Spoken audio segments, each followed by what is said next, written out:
फूल है वो जिस तरह भी रखा हो खूबसूरत लगता है, लेकिन अगर इसे नफासत के साथ गुलदान में सजाया जाए तो उसकी दिलकशी और बढ़ जाती है। मेहरान यूनिवर्सिटी जामशोरो के centre of excellence art and design में तलबा और तालबात को मिट्टी से तैयार अशिया की बुनियादी तरबियत देने का अमल कई साल से जारी है। तलबा और तालबात आर्ट एंड डिजाइन के साथ साथ घर की सजावट के लिए मिट्टी से खूबसूरत अशिया अपने हाथों से तैयार करते हैं। ये मिट्टी से मोहब्बत है हमें, ये हमारा एक सकाफती विरसा भी है। इस चीज़ से हम ये शो कराते हैं कि हमें अपनी मिट्टी से बहुत मोहब्बत है और वो इस चीज़ को हम अपनी आर्ट के ज़रिए सामने लाते हैं।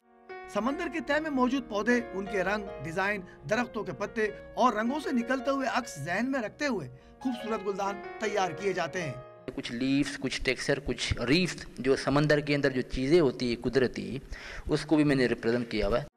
मिट्टी से सजावटी अशिया बनाने में बहुत मेहनत दरकार होती है, लेकिन तलबा मुतमईन है कि ये हुनर उन्हें अमली जिंदगी में भरपूर मदद फराहम करेगा।